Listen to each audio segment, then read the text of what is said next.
A moving and suspenseful tale of redemption, Roger Kane's journey follows the path of a former police officer who once lost his way, unexpectedly drawn into a battle against a ruthless criminal organization. Amidst the shadows of prejudice and power, Kane finds a glimmer of light in Amina, a young, gifted violinist whom he once deeply hurt. As the two confront life-threatening enemies, music, courage, and forgiveness become their most powerful weapons in the fight for justice and hope. Can Kane overcome the ghosts of his past and protect those who matter most to him? "I want to learn to play the violin," said Amina Carter, a young black girl, her eyes shining with newfound passion as she spoke to her mother that evening. Amina, petite with bright eyes and an intense love for the violin, had been connected to her instrument since she was a child. Every day the sound of her playing filled their small home with life and melody. Each morning her mother patiently braided her daughter's hair, often whispering as she worked, "My sweet girl, you have the power to change the world with your music. Never let anyone make you doubt that." Her mother's words became Amina's guiding light, helping her navigate the challenges she faced on her journey to fulfill her dream. That evening, the Sterling Music Hall glowed brilliantly under golden lights. It was Amina's first time performing in front of such a large audience. She wore a pale blue dress her mother had carefully picked out, her hair neatly braided and adorned with small, sparkling clips that shone like tiny stars. Backstage, Amina took a deep breath, her hands trembling slightly as she clutched her beloved violin. She closed her eyes, recalling her mother's voice, "You're not just playing for yourself, but for all those who've never had the chance to be heard." As she stepped onto the stage, she was momentarily overwhelmed by the lights and the hundreds of eyes focused on her. She bowed to the audience, placed the violin on her shoulder, closed her eyes, and began to play. The violin's sound rose, delicate yet brimming with emotion, as if telling her own story, a small girl with a big dream, defying all odds to stand on this stage. The piece she chose was a tender nocturne, each note carrying her heart and determination. The hall fell silent, the music weaving itself into the air, enveloping everyone in the room. When the piece ended, the audience seemed to awaken from a trance, and applause thundered through the hall like a storm. The bus slowed and came to a gentle stop at the curb, its tires crunching softly against the thin layer of snow blanketing the road. Amina adjusted her scarf, feeling the crisp winter air seep through her thick coat as she stepped off the bus. The evening chill was sharp, but she didn't mind. It was accompanied by a rare and tranquil serenity that seemed to fill the air. Snowflakes began to fall, delicate and light, brushing her flushed cheeks before melting instantly. She paused for a moment, tilting her head back to gaze at the sky. Under the soft glow of the amber streetlights, the snow shimmered like diamonds, drifting gently through the stillness. The street ahead of her was empty, save for the faint crunch of her boots against the thin snow as she walked. A soft smile spread across her face, her heart still brimming with joy from her triumphant performance at Sterling Music Hall. Her violin case rested snugly on her shoulder, creaking faintly with each step. Inside lay her old, weathered violin, a steadfast companion that seemed to be resting after the evening's breathtaking performance. Amina softly hummed the melody of the nocturne she had played, the notes still echoing in her mind as though they were imprinted there. Just a few more blocks, she thought to herself, picturing the warmth of her home awaiting her, and the moment she would share her happiness with her father. She knew Malik, her father, would beam with pride as he always did, encouraging her unwavering pursuit of her musical dreams. Elm Street came into view, its bare trees now blanketed in pristine white snow. Warm light spilled from the windows of houses on either side of the road, creating a cozy contrast to the icy darkness of the night. Amina pulled her coat tighter and quickened her steps, eager to get home. But as she turned onto the main street, an unusual light caught her attention. Behind her, a patrol car crept closer, its engine reverberating in the quiet stillness of the neighborhood. Roger Kane, a seasoned police sergeant, sat behind the wheel of the patrol car, trying to shake off his weariness from an exhausting shift. This affluent neighborhood rarely saw much action, and he was accustomed to the dull stillness of his nightly rounds. But when the car's headlights swept across the street, They illuminated a young girl walking alone in the snow. She wore a long coat and carried a violin case, her petite frame silhouetted against the winter landscape. But what drew Kane's attention was the color of her skin, a young black girl walking through a neighborhood where, in his mind, she didn't belong. Narrowing his eyes, Kane eased his foot onto the gas pedal, letting the car inch forward as he watched her every step. Out here at this hour? Doesn't seem right, Kane muttered under his breath. Old prejudices stirred in his mind, unprompted but powerful. Without any concrete reason, he made up his mind to act. "Hey, stop right there." Kane lowered the patrol car window, his voice cutting through the serene silence of the snowy night. Amina startled, freezing in her tracks before turning to face the patrol car. Her eyes were wide with confusion, but she did her best to stay composed. "Yes, officer," she asked softly. Kane stepped out of the car, his boots crunching heavily against the snow-covered ground, leaving deep imprints behind. "What are you doing out here at this hour?" he demanded, his tone laced with suspicion. "I'm just returning from a performance," Amina replied, trying to keep her voice steady. "I live nearby, on Elm Street." Performance. With what, a violin? Kane glanced at the violin case slung over her shoulder. "Yes, sir.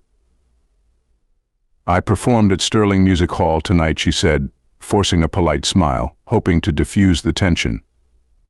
But her smile did little to soften the doubtful look in Kane's eyes.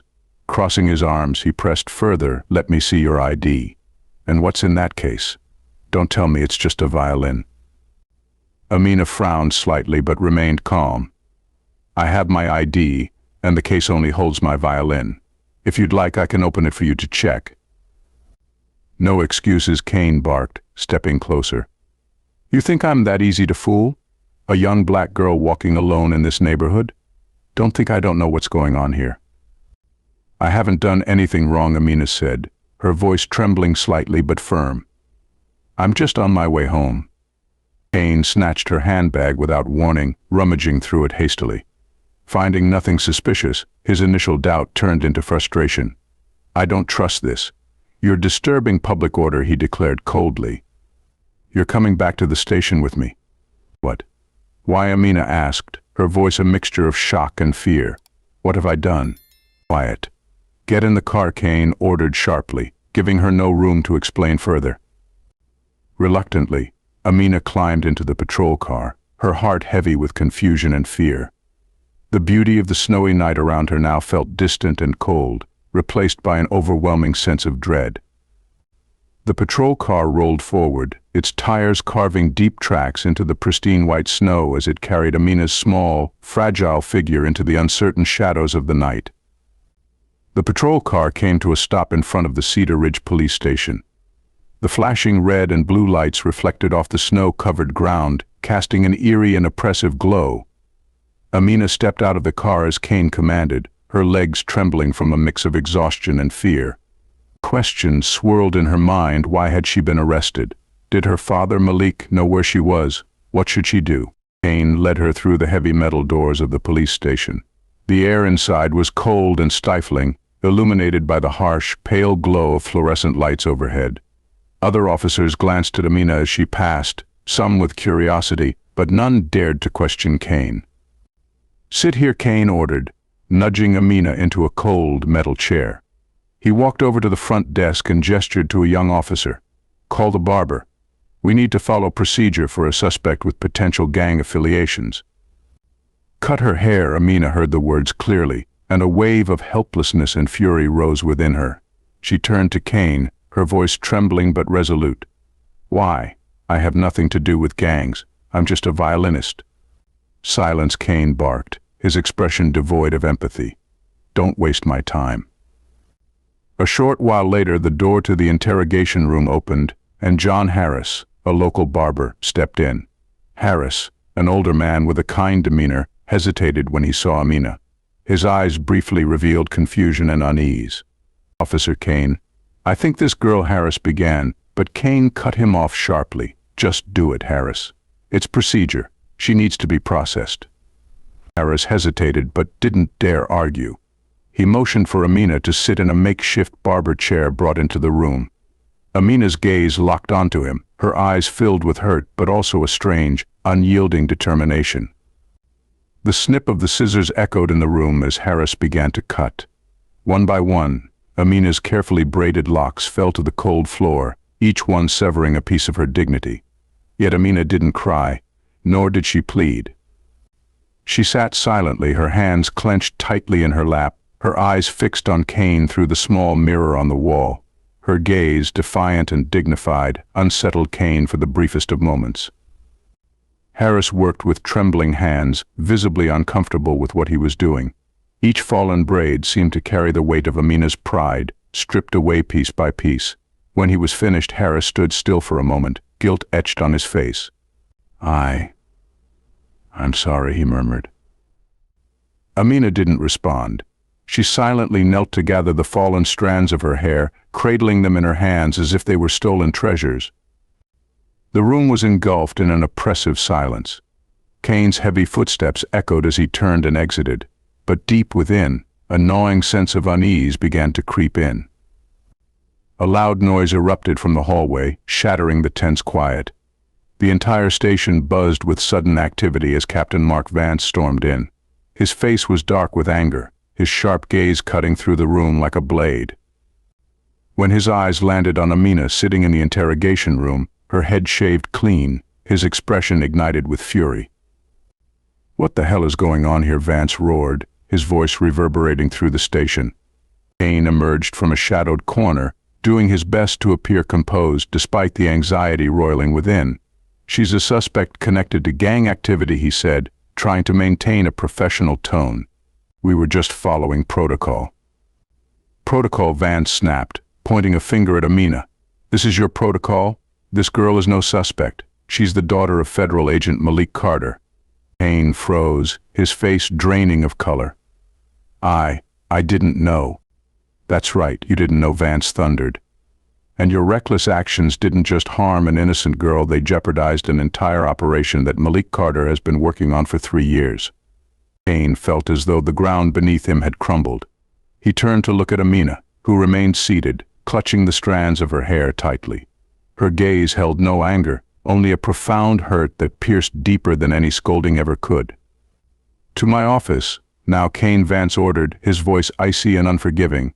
"I'll be filing a full report, and you will face the consequences."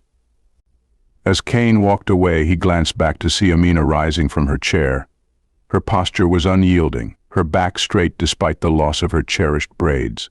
Her resilience was a silent reminder that she would not let this injustice break her. Moments later, Malik Carter arrived, rushing to his daughter's side. His eyes betrayed a mixture of pain and regret. "Are you okay, Amina?" he asked softly, his voice trembling with emotion. Amina didn't respond with words. Instead, she offered a faint, resolute smile.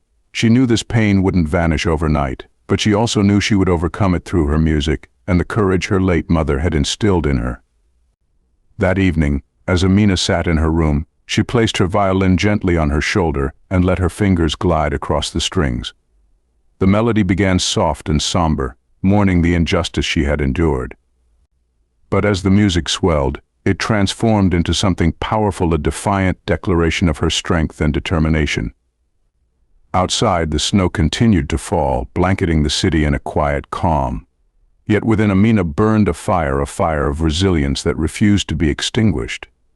Under the falling snow and the shimmering city lights, Amina stepped into a moment that would change her life forever. But who could foresee the dangers lurking in the shadows? Don't miss the next chapter of this gripping story. And be sure to hit subscribe to support us in bringing you more captivating tales like this. Roger Cain sat silently in Captain Mark Vance's office, his eyes fixed on a cup of cold coffee resting on the desk. The small room felt stifling, the tension palpable. Outside, the click of keyboards and the ringing of telephones served as a constant reminder that life in the station carried on. But for Cain, everything had ground to a halt the moment Vance walked in the night before. Cain Vance began, his voice icy. "Do you understand the gravity of what you've done?" Cain lifted his gaze, his bloodshot eyes betraying his sleepless night. I was just following protocol, Captain. I didn't know the girl was Malik Carter's daughter. Protocol, Vance scoffed, his stare razor sharp. You think shaving the head of an innocent girl falls under protocol? Do you have any idea what your actions last night represent? Not just an abuse of power, Kane, but a blatant risk to an operation we've spent years building. Kane dropped his head, unable to respond. Guilt churned inside him, but his misplaced pride held him back from admitting his mistakes. Vance slammed a folder onto the desk, flipping it open before sliding it toward Kane. Inside was a photograph of Malik Carter, a man dressed impeccably in a sharp suit, his commanding eyes staring back from the page. "This is Malik Carter," Vance said. "He spent the last 3 years infiltrating Nathaniel Grayson's criminal network. Do you understand what your actions last night have done? You may have jeopardized everything. Kane felt as if the air had been knocked out of him. I didn't mean to ruin anything," he said, his voice barely above a whisper. "No, you didn't mean to," Vance shot back, his tone cutting. "But you didn't think. And now you'll have to deal with the consequences." Vance stood and walked to the window, looking out as if gathering himself. "Malik Carter will be here in a few hours. You'll face him directly. And from this moment forward, Kane, you are no longer a patrol officer. You're suspended pending an internal investigation." Kane opened his mouth to argue, but the words caught in his throat. All he could do was sit there, the weight of humiliation and regret pressing down on him like a heavy stone. In the small house on Elm Street, morning light filtered through the curtains, casting a soft glow on Amina's unevenly shorn hair. She sat in front of her mirror, her trembling fingers brushing over her head. The sense of loss and violation washed over her once more, but she refused to let the tears come. Amina had made a silent vow to herself she would not let people like Roger Kane take her strength away. "My sweet girl," Malik's gentle voice came from the doorway. He stepped inside, his usual strong stride now tinged with hesitation. Placing a firm hand on her shoulder, his eyes brimmed with pain and regret. "I'm so sorry, Amina," he said, his voice hoarse. "I should have been there to protect you. I should never have let this happen." Amina shook her head, forcing a faint, fragile smile. "It's okay, Dad. I'm fine," she replied, though her tone betrayed the hurt she carried within. Malik sat down beside his daughter, the weight of his guilt heavy in the air. "Roger Kane, the man who did this to you, he will pay. I'll make sure he never hurts anyone else again." "But that won't make me feel better," Amina murmured, her gaze fixed on the violin resting in the corner of the room. "What I've lost. It was a part of me. The braids Mom used to weave for me every morning. I can't get that back." Malik said nothing, but he understood that her wounds ran deeper than he could heal. Rising to his feet, he walked to the violin, picked it up and gently placed it in Amina's hands. "I can't change the past," he said, his voice steady yet resolute. "But you can take what you've endured and turn it into something meaningful. Your music, Amina, is your power. Don't let anyone take that away from you." Amina looked up at her father, her eyes glistening with tears. She rested the violin on her shoulder and drew the bow across the strings for the first time since that fateful night. The sound began hesitantly, trembling like a fragile whisper, but it grew steadily into a melody of strength and defiance. Each note was a declaration, a refusal to let anyone extinguish her inner light. Hours later, Malik entered Captain Vance's office, where Kane sat silently. The room was thick with tension, but Malik exuded his usual calm demeanor. Malik began, his piercing gaze cutting straight through Kane's defenses. "I'm not here to listen to your excuses. What you did to my daughter is unforgivable. But I'm not here to dwell on that." Kane looked up, his eyes hollow with exhaustion. "I know I was wrong," he said quietly, "but I can't undo what's been done." "You're right, you can't change the past," Malik said, his tone firm. "But you can do something to make amends. And that's why I'm here. I need your help to bring down Nathaniel Grayson's network." Kane blinked, startled. "You want me to help you?" he asked, his voice laced with disbelief. "That's right," Malik replied. "You've lost everything. But this is your chance to make things right. I need someone on the inside to get close to Grayson. You'll pose as a disgruntled officer willing to sell out for personal gain." Kane sat in silence for a long moment, his eyes fixed on the floor. He knew this wasn't just an opportunity for redemption, it was a mission that could very well cost him his life. "All right," he said finally, his voice low but resolute. "I'll do it." Malik nodded, his expression softening just slightly. "You've chosen the hard path, Kane, but it's the right one." The small, rugged cell phone sat silently on the table, its green screen blinking softly in the dim light. Kane sat in his apartment, staring at it, the weight of Malik's mission pressing heavily on him. Beside the phone was a small photo of Amina, her resolute face a constant reminder of why he needed to do the right thing. Malik had handed Kane a list of targets to approach within Nathaniel Grayson's criminal organization. Kane's role was to pose as a disillusioned police officer who had abandoned the force in search of quick money in the underworld. To gain trust, Malik instructed Kane to start by building a relationship with Victor Steele Grayson's right-hand man, a ruthless and paranoid figure. Victor oversaw all of the organization's daily operations, from drug trafficking and arms dealing to influencing officials. On a frigid evening, Kane pulled up to an old warehouse on the outskirts of the city. The area was desolate, with only a few flickering streetlights casting faint pools of light. Victor's sleek black SUV was already parked outside the warehouse, the silent sentinel exuding power in the night. Kane stepped out of his car, maintaining a stoic demeanor despite the unease gnawing at his insides. The sound of the car door closing echoed through the empty space. A towering bodyguard approached him, performing a brief pat-down before signaling for him to enter. Inside the warehouse, the air was thick with the smell of oil and dust. Victor stood by a wooden table cluttered with maps and papers. Dressed in a long black coat, his sharp features and piercing eyes made him appear as cold and calculating as the atmosphere around him. "Officer Kane," Victor greeted, his deep voice laced with menace. "Welcome to the real world." Kane forced a faint smile, keeping his composure. "I'm tired of scraping by on a meager paycheck and serving a broken system. I want more, and I think you're the man who can help me get it." Victor studied Kane for a long moment, his gaze sharp and searching. "What have you done to prove your loyalty?" Kane stepped closer to the table, locking eyes with Victor. "I stole 3 files from the police department about the drug investigations in the Western District. If you want, I can provide you with all the information in them." Victor smirked, a sly grin spreading across his face. "Not bad. But to work with me, you'll need to do more than talk. I don't trust words. I only trust action." He handed Kane a black bag containing a small, meticulously wrapped package. "This is an important delivery," Victor said, his voice sharp and commanding. "Take it to this address. But remember, no stops, no opening it, and definitely no stupid moves." Kane took the bag, its weight feeling like a burden far heavier than its size suggested. He nodded, left the warehouse, and got into his car. Driving away, his eyes flicked constantly to the rearview mirror.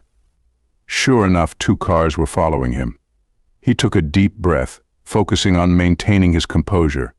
As he neared the delivery location, a remote warehouse on the city's outskirts, an unsettling feeling crept over him. Kane parked a short distance away and scanned the area. Shadows moved inside the building, sparking his suspicion. "It's a trap," he muttered. Breaking Victor's cardinal rule, Kane opened the bag. Inside was a loaded handgun, with the bullets carefully counted, and a slip of paper bearing the name and address of a local police officer, the intended assassination target. Kane's breath caught. This wasn't just a loyalty test. Victor wanted him to commit a heinous crime. Refusing could jeopardize Malik's entire operation, but compliance could mean betraying every moral code he had left. Kane pulled out his phone and sent a quick encrypted message to Malik: "Test assassination. Need guidance." While waiting for a response, Kane weighed his options. He parked in a secluded area, turned off the lights, and sat in silence, his mind racing. When his phone buzzed with Malik's reply, he read the instructions: "Fake delivery. Warn the target." Kane acted swiftly. He contacted the local police officer listed as the target and warned them about the impending danger, crafting a plan to deceive Victor into believing the mission had been executed successfully. At the delivery site, Kane handed the bag to one of Victor's guards, feigning nonchalance. Before leaving, he discreetly attached a tracking device to one of their vehicles, hoping it would provide Malik and his team with valuable intel about the organization's movements. The next day, Kane was summoned to an unexpected meeting at an opulent suburban mansion, Grayson's primary base of operations. The tension in the room was palpable. Victor sat across from Kane, holding a phone playing back an audio recording from the night before. "You did well," Victor said, his tone laced with both praise and menace. "But I want to know why you stopped your car somewhere else before reaching the drop-off point." Kane maintained his calm demeanor, responding evenly. "I noticed someone tailing me. I had to make sure I wasn't leading them to the delivery site." Victor's lips curled into a dangerous smile. "Fine, Kane. But remember this, in our world, even the smallest mistake can get you killed." The tension escalated as Kane delved deeper into Grayson's operation. The closer he got to Grayson and Victor, the more he realized that Malik's original plan might not be enough to dismantle the organization. Darker secrets began to surface, forcing Kane to confront increasingly perilous choices. The line between loyalty and betrayal blurred further, and Kane's path grew ever more treacherous. The meeting at Grayson's mansion continued in a tense atmosphere. Nathaniel Grayson, known as the Untouchable, entered the room. He wore a perfectly tailored black suit, his face exuding cold authority. Grayson took a seat, his calculating gaze sweeping across everyone in the room, lingering the longest on Kane. "Victor told me that you performed well in your first assignment," Grayson began, his voice soft yet carrying an undertone of menace. "But I can't help but wonder, can someone like you truly be loyal?" Kane felt every eye in the room turn toward him. He remained calm, nodding slightly. "I gave up everything to seize this opportunity. If you doubt me, I am ready to prove myself." Grayson laughed, but it was far from a warm laugh. "Prove yourself? Very well. I have another task for you, one that I believe will erase all doubts." He pulled out a dossier and slid it toward Kane. "This person," he said, pointing to a photo of a young woman, "is a journalist investigating my network. She has uncovered too much and needs to be eliminated." Kane stared at the photo, a suffocating sense of dread washing over him. The woman in the photo was Sarah Mitchell, a journalist renowned for her exposes on corruption and crime. Malik had once mentioned her as a key ally in their campaign. "This is not just a test," Grayson said, his eyes gleaming with danger. "This is your chance to prove you belong with us." As Kane left the meeting, he realized he was walking a razor's edge, with life and death hanging precariously. He could not complete this mission, but refusing it would mean exposing himself. He immediately contacted Malik using an encrypted device. "They want me to kill Sarah Mitchell," Kane said, his voice full of worry. "If I don't do it, they'll know I'm not one of them. But if I do, our campaign is finished." Malik kept his tone steady, but Kane could hear the tension in his words. "We will protect Sarah. As for you, Kane, you must buy us some time. Pretend to go along with the mission. I'll devise a plan to save her." The next day, Kane began tailing Sarah Mitchell under Grayson's orders. He watched her from a distance, the weight of unease pressing heavily on him.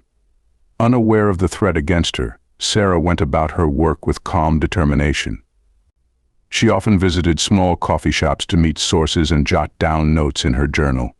Kane took a few photos from a distance and sent them to Victor as part of his report. However, Victor, with his paranoid nature, demanded that Kane carry out the mission within the day. Meanwhile, Malik and his team of agents were shadowing Sarah from a safe distance.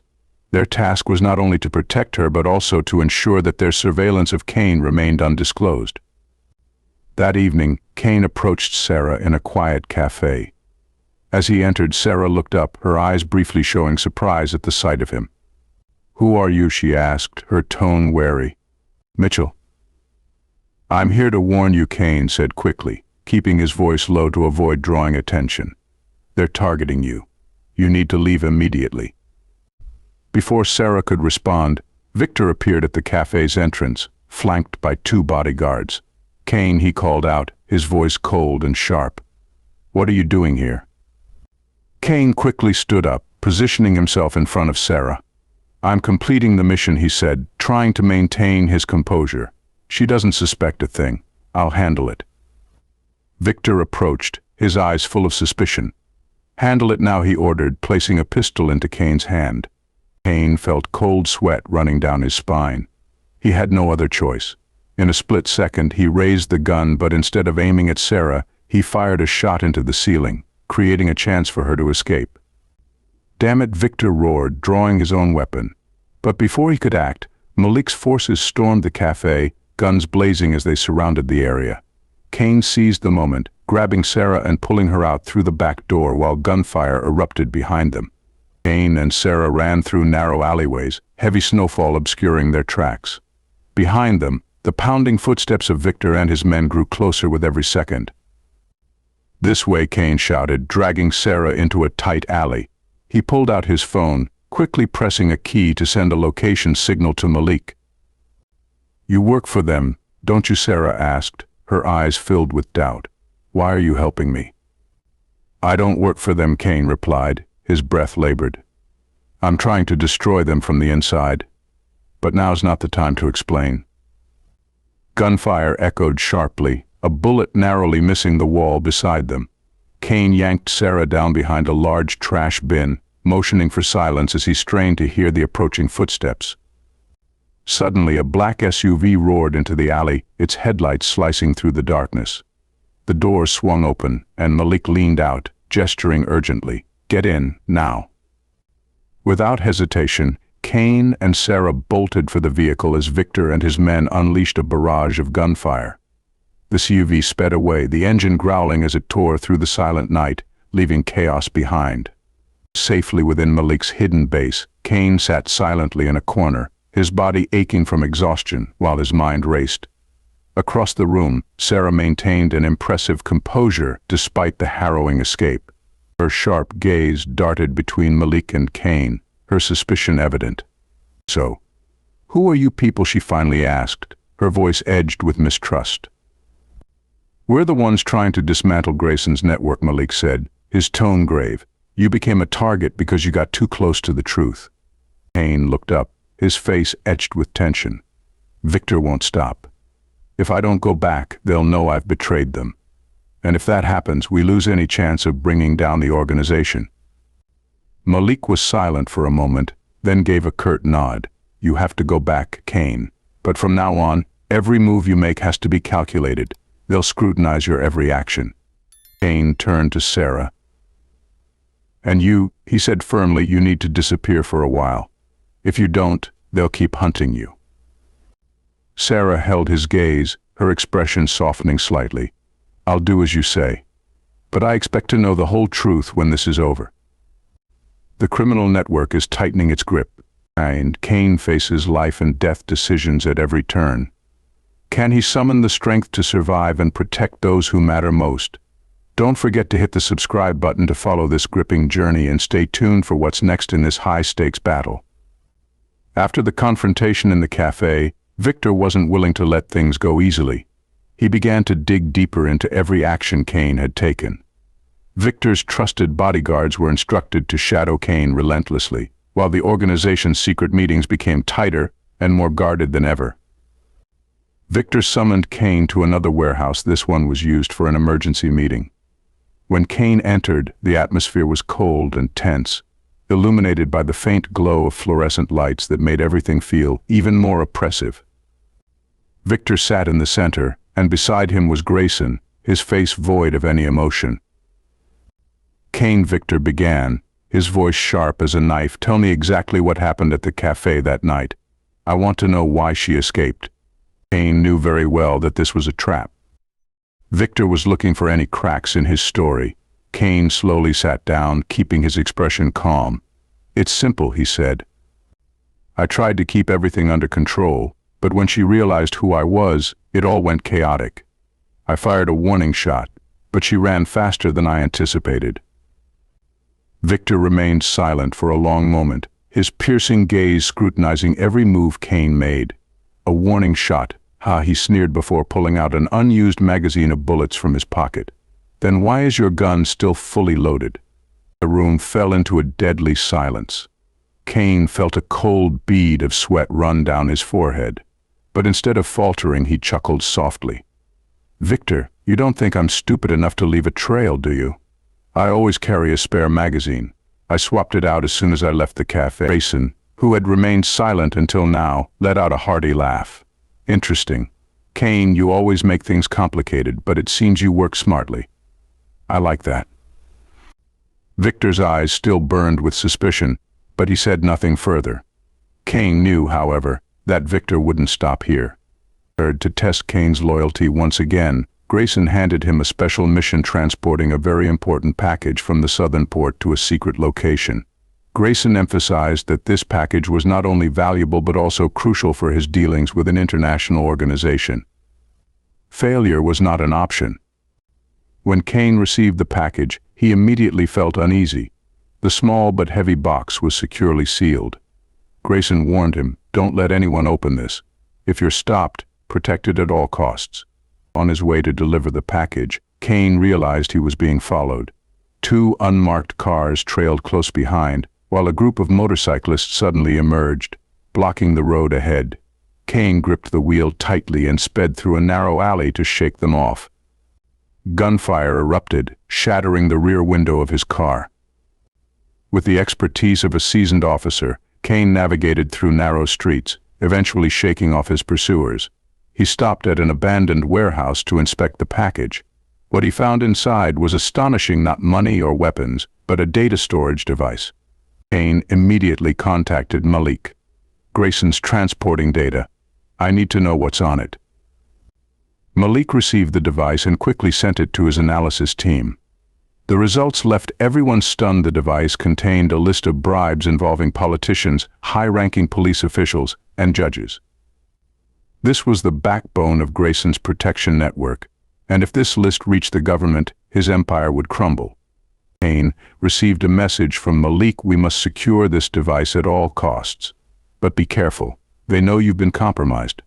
Back at Grayson's, Kane pretended to deliver the package intact. Grayson didn't open it, merely nodded, but his gaze betrayed suspicion. "Kane, you did well. But I've heard there were some people chasing you along the way.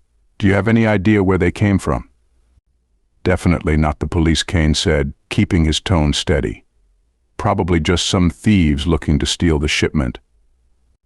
Grayson said nothing more and signaled for Kane to leave. But from that moment on, Kane knew his time within the organization was running out. Victor, unwilling to let go of his doubts, secretly ordered tighter surveillance on Kane. He planted a tracking device on Kane's car and assigned a team to monitor his every move. However, Kane, with his sharp instincts, soon discovered the surveillance. Feigning ignorance, Kane led his trackers into an isolated area where Malik and his team had set up an ambush.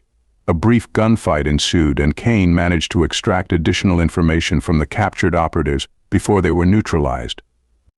Malik analyzed the new data and uncovered a chilling revelation: Grayson was preparing a massive shipment, not drugs or weapons, but people. An international human trafficking ring was operating under the protection of his organization. "Kane," Malik said, his voice tense, "this is our chance to take down Grayson's entire network. But it will be the most dangerous mission you've ever faced." Kane was tasked with embedding himself in the shipment operation, fully aware that Victor would not let him walk away alive if there was even a hint of betrayal.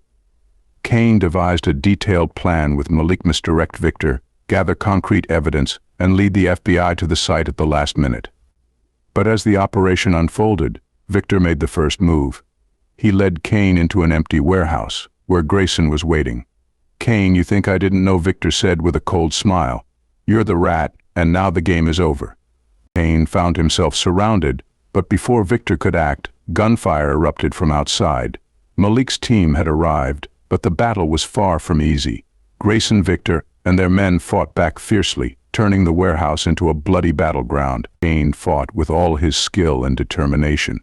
He wasn't just fighting for his own survival, but for Amina, for Malik, and for all the victims crushed under the weight of Grayson's criminal empire.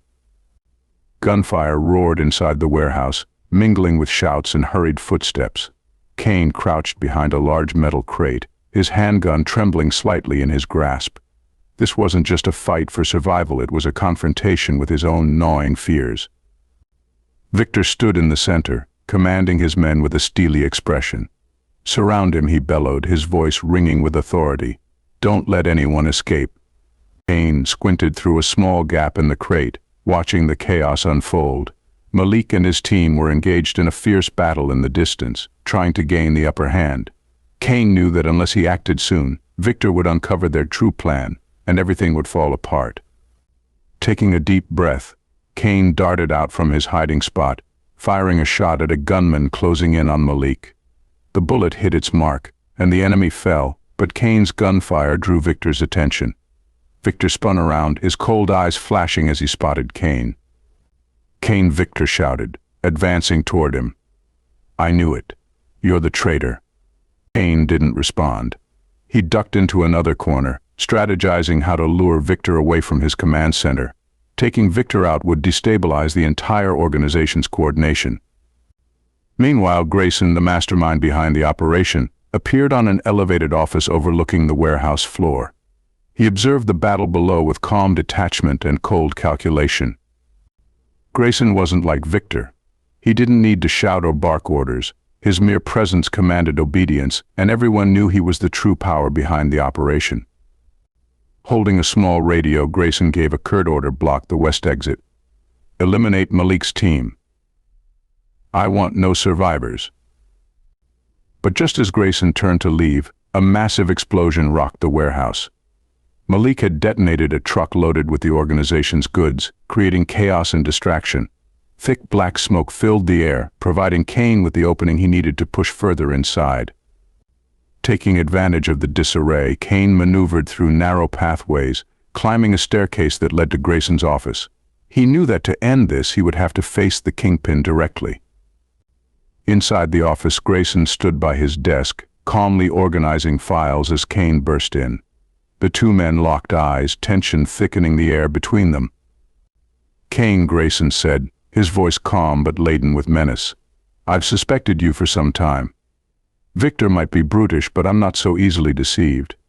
Cain kept his gun trained on Grayson, who showed no sign of fear. "You think you can take me down?" Grayson continued, a faint smirk tugging at his lips. "Kill me, and a dozen others will rise to take my place. That's how this world works." "Maybe," Cain said firmly, "but I can dismantle your organization right here, right now. I have the list. I have the evidence, and I won't stop." Grayson chuckled softly, pulling a handgun from a desk drawer. "You're brave, Cain, but bravery doesn't keep you alive." The two men fired almost simultaneously. Cain dove to the floor, Grayson's bullet grazing his shoulder. Cain aimed carefully and fired back, his bullet striking Grayson in the shoulder, causing him to stagger and fall. As Cain stepped out of the office, gun still in hand, Victor was waiting for him. His gun was aimed squarely at Cain, his eyes burning with hatred. "I told you," Victor said, his voice low and menacing. "You were never one of us. And now you're going to pay for it." Cain said nothing, locking eyes with Victor. Both men understood that this was the final showdown. Victor fired first. Cain moved swiftly to the side, the bullet grazing his arm. He returned fire, but Victor, quick as a shadow, evaded every shot. The gunfight was intense, both men sustaining injuries. Finally, as Victor prepared to deliver the killing shot to Cain, a gunshot rang out from behind him. Malik appeared, his gun still smoking. Victor fell to the ground, his expression a mix of shock and fury. "Damn, you," he muttered before falling silent forever. Malik approached Cain, pulling him to his feet. "We need to get out of here now. The FBI is here, but they won't go down without a fight." With Victor and Grayson eliminated, the FBI stormed the warehouse, rounding up the remaining members of the organization. Grayson's empire crumbled, dragging down a web of corrupt officials and politicians in its collapse. Though severely wounded, Cain survived and completed his mission. Yet a heavy weight of regret and the desire for redemption still lingered in his heart. Weeks later, Cain attended one of Amina's violin performances. She played with all the passion and strength she had, her music a testament to her resilience and determination to move forward. When the performance ended, Cain stood silently at the back of the auditorium. Amina saw him, her eyes filled with emotion. Though no words were exchanged, they both understood that this was a new beginning, not just for Cain, but for everyone who had fought to reclaim justice. And the showdown between Cain and Victor reaches its climax. Bullets fly, life and death decisions are made, and the fate of all hangs in Cain's hands. Can he overcome the odds and find redemption? Stay tuned, hit the subscribe button, and share this video to spread this emotional story with others. After the events at the warehouse, Cain officially withdrew from Malik's operation. He declined the rewards and recognition offered by the FBI, choosing instead to step away from the spotlight and start over. Married, with unhealed wounds and a tarnished reputation, Cain moved to a small town where he hoped to find peace and begin the process of healing. In this new town, Cain took a job as a security guard at the Community Cultural Center, a place that hosted educational and artistic programs for youth. Over time, he realized that helping young people might be the best way for him to atone for his past mistakes. One day, during a routine security check, Cain heard the sound of a violin coming from the practice room. The familiar melody made him pause. He stepped inside, and there, in front of him, was Amina, teaching a group of students how to play the violin. Amina looked up and met Cain's gaze. A moment of silence passed, but there was no tension or judgment in her eyes. Instead, her expression seemed to say, "I see you trying." Cain gradually began participating in the center's activities. At first, he stuck to logistical support, but over time he started interacting more with the students and with Amina. He helped organize small concerts and listened to the students' stories, many of which reflected wounds as deep as his own. One afternoon, Amina invited Cain to join her violin class. At first he declined, but with encouragement from her and the students, Cain agreed to give it a try. "You don't have to be perfect," Amina said as she placed a violin in his hands. "Just feel the music." Cain awkwardly drew the bow across the strings, producing a screeching sound that made the entire class burst out laughing. But instead of feeling embarrassed, Cain joined in the laughter. For the first time in months, he felt a genuine sense of relief and lightness. Although Cain had left his dangerous life behind, he couldn't escape the consequences of his past. One day he received an anonymous letter containing just one line, "I know who you are. Be careful." Cain immediately contacted Malik, who was still working with the FBI. Malik warned him that several of Grayson's loyal henchmen were still at large. These individuals might have discovered that Cain was a traitor and could be seeking revenge. "They won't let this go easily," Malik said over the phone. "You need to stay vigilant, and remember you're not fighting alone anymore." A few weeks later, one of Amina's students, a girl named Lila, suddenly disappeared. Lila was one of the most talented students in Amina's class, and her disappearance threw the entire center into turmoil. Cain, relying on his experience as a former police officer, quickly joined the search effort. By speaking with Lila's friends, he uncovered troubling information. She had been frequently followed by a group of strangers on her way to the center. He reported Lila's disappearance to the local police, but the investigation moved frustratingly slow. Cain decided to take matters into his own hands. Reflecting on Grayson's old connections, he began to suspect that Lila had been kidnapped by one of the remaining members of Grayson's network. Cain collaborated with Malik to locate Lila. After days of surveillance and data analysis, they discovered she was being held in a remote warehouse, a former transit point used by Grayson's organization. Cain realized he had to act quickly, but this mission was about more than rescuing Lila.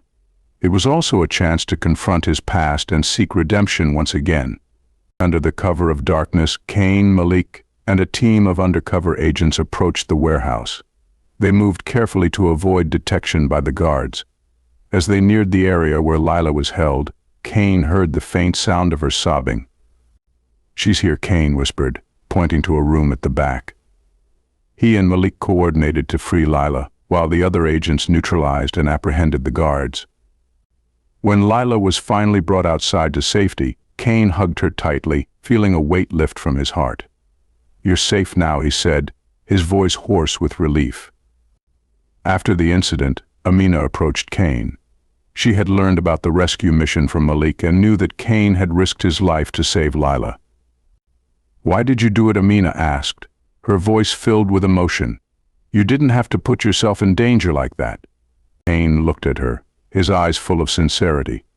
Because I've hurt too many people like you in the past, he said. This is the only way I know how to make amends, even if it's just a little. Amina was silent for a moment, then gave a small nod. I think you're on the right path. From that moment, the bond between Cain and Amina grew stronger. Amina began to trust him, and Cain became an integral part of her life at the center. Both carried their own scars, but together they found healing through music and acts of kindness. Still, Cain knew his journey wasn't over. There was much more to do to atone, not just to Amina but also to himself. Even though Lila had been rescued, Cain couldn't shake off a lingering sense of unease. Grayson's remaining operatives were still at large, and the anonymous letter warning him continued to haunt his thoughts like a specter. One evening, Cain received a cryptic message from an unknown number. Do you think you're safe? Don't forget, the past always finds a way back. Cain immediately forwarded the message to Malik, asking him to trace its origin. Before Malik could respond, Cain received a phone call. On the other end, a deep, gravelly voice said, "We know what you're trying to do, but it won't change the truth. Get ready, Cain. We're coming for you." Cain felt the blood in his veins turn cold. He quickly left his apartment, scanning for any signs of surveillance. His instincts, sharp from years of experience, told him he was being watched. The familiar but unnerving feeling pushed Cain to switch from defense to offense.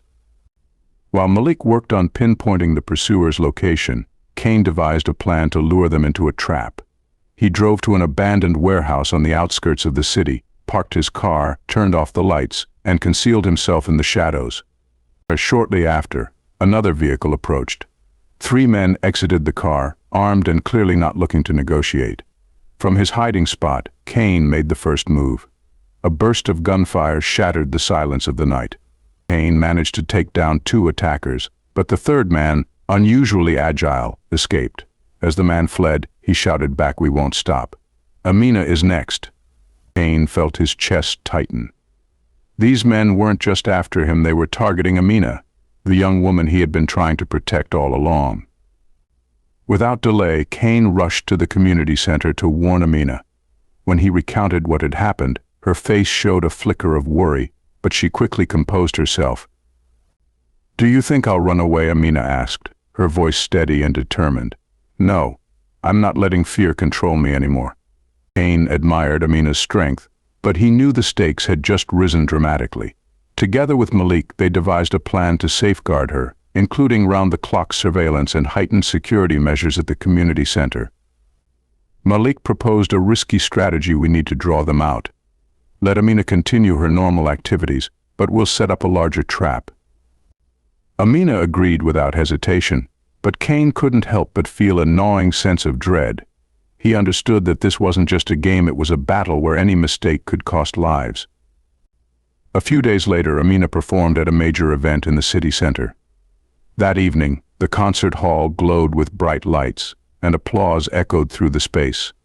Cain and Malik monitored the venue from a discreet distance, along with a team of undercover agents ready to intervene at a moment's notice. As Amina began playing her piece, Cain noticed a suspicious man moving through the crowd. The man carried a large bag and kept scanning the room, as if searching for someone. Cain left his observation post and began trailing the suspicious man. Meanwhile, Malik spotted 2 additional individuals moving toward the backstage area, where Amina was resting after her performance. "This is it," Malik said over the radio. "Everyone, take your positions." Cain confronted the man in a dimly lit hallway. "Stop right there," he shouted, his gun trained on the suspect. The man quickly drew a handgun and fired multiple shots at Cain. Diving for cover, Cain managed to avoid the worst of it, though one bullet grazed his arm, leaving a searing wound.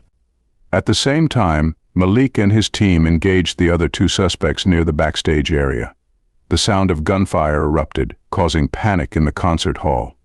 The audience scattered in terror, while security whisked Amina to safety.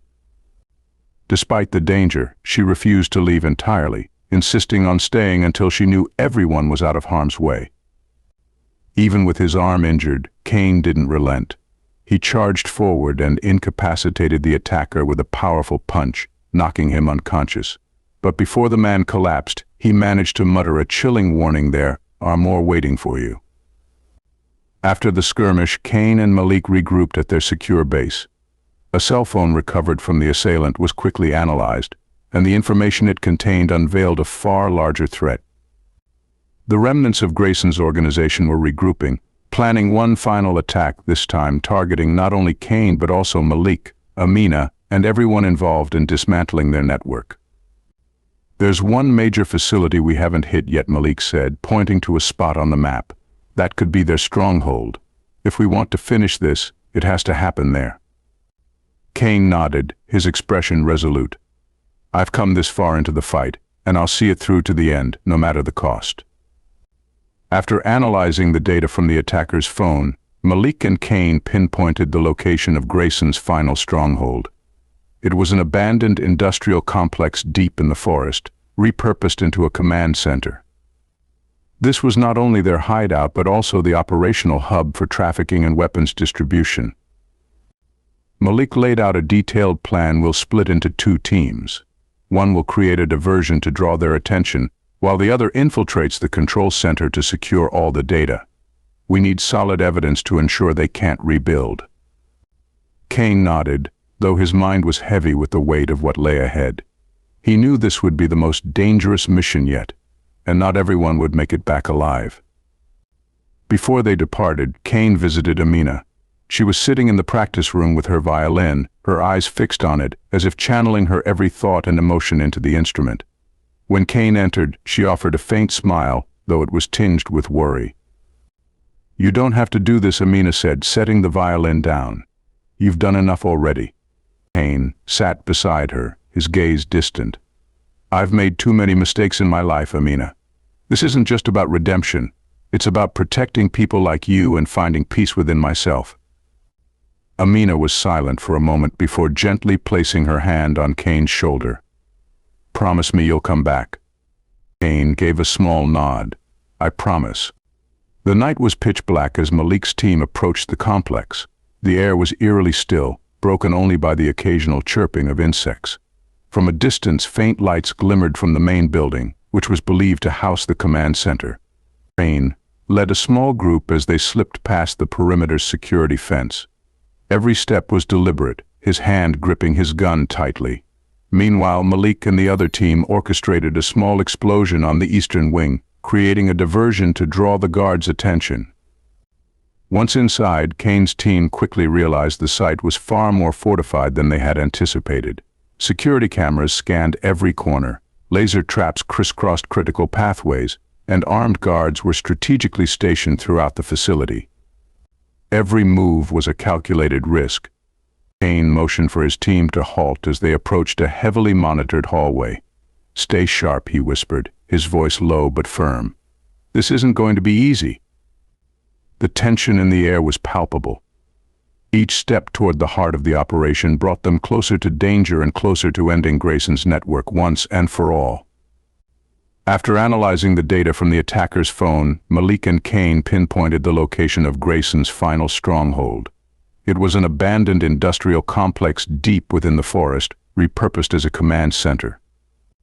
This was not only a hideout but also the hub for coordinating human trafficking and arms smuggling operations.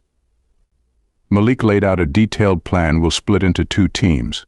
One team will create a diversion, while the other infiltrates the control center to retrieve all the data. We need solid evidence to ensure they can't rebuild."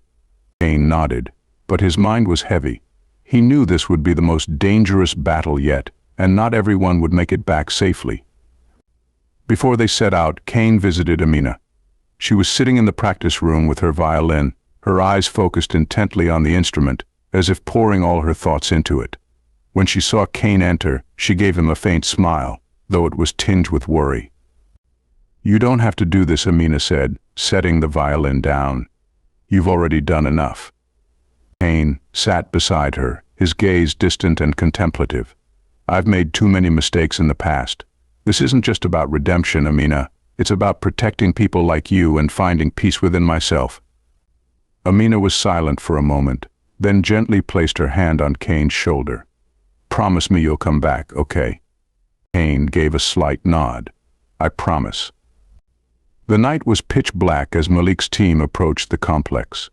The silence was unnerving, broken only by the faint chirping of insects. In the distance, dim lights flickered from the main building, which was believed to house the command center. Cain led a small group, slipping through the perimeter fence. Each step was deliberate, his grip on his gun firm. Meanwhile, Malik and the other team staged a small explosion on the eastern side to draw the guards' attention. Once inside, Cain's team quickly realized that the site was far more fortified than they had anticipated. Surveillance cameras scanned every corner, laser traps crisscrossed critical paths, and armed guards were strategically positioned throughout the facility. Every step was a calculated risk. "They know we're here," Cain whispered into the radio. "Be careful. This could be a trap." As Cain's team approached the control center, the doors suddenly slammed shut behind them. A familiar voice echoed through the loudspeakers. "Cain, I've been waiting for you." It was Victor. He was alive, and now he had seized control following Grayson's demise. "I knew you'd come," Victor said, his voice dripping with mockery. "But this time, there's no escape." Gunmen emerged from every corner, unleashing a barrage of bullets at Cain and his team. Cain dove to the floor, narrowly avoiding the gunfire. "We're ambushed," he shouted into the radio. "Malik, we need backup." Malik and the other team rushed to assist but were intercepted by another group of armed men. A fierce firefight broke out, the sound of gunfire echoing relentlessly in the darkened space. Cain knew they were running out of time. He made the bold decision to push deeper into the control center to confront Victor directly. He understood that unless Victor was taken down, the entire mission would fail. When Cain entered the control room, Victor was waiting for him, a gun in his hand, aimed squarely at Cain. "You really think you can take me down?" Cain, Victor sneered, his voice cold. "You betrayed us, and now you'll pay the price." Cain said nothing, his gun fixed on Victor. The two locked eyes, the tension palpable, before both opened fire simultaneously. Cain dove to the side as Victor's bullet grazed his shoulder, while Cain's shot struck Victor in the arm. Victor roared in pain but refused to relent. He charged at Cain, throwing a punch that sent Cain staggering. The two men grappled in a brutal hand-to-hand fight, each blow fueled by hatred and desperation.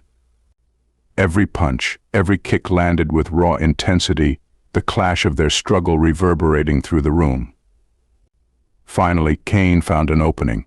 Summoning all his strength, he shoved Victor to the ground and wrestled the gun from his grip.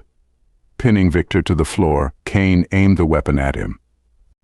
"It's over," Victor, Cain said, his voice steady and resolute. Victor smirked, a defiant glint in his eyes. "You think you've won? There are plenty more like me out there." Cain didn't respond. He delivered a final punch, rendering Victor unconscious. As Malik and his team secured the compound, they swiftly gathered all the data and rescued the captives. Grayson's last stronghold was completely dismantled. Despite his injuries, Cain stood tall.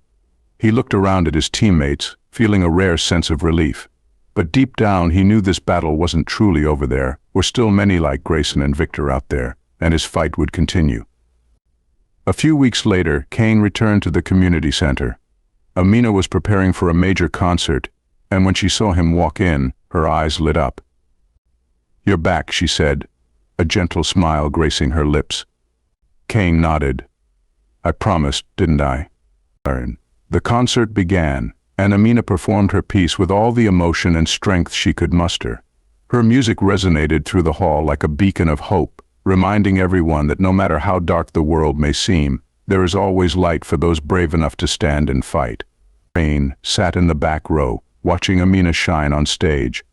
In that moment, he felt a profound sense of peace and the hope that at last he had found the right path for himself. Thank you for following today's story.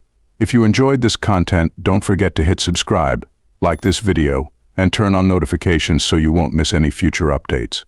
Your support is the greatest motivation for us to continue bringing you captivating and heartfelt stories. Also, share your thoughts in the comments below. We'd love to hear from you. See you in the next video, and have an amazing day.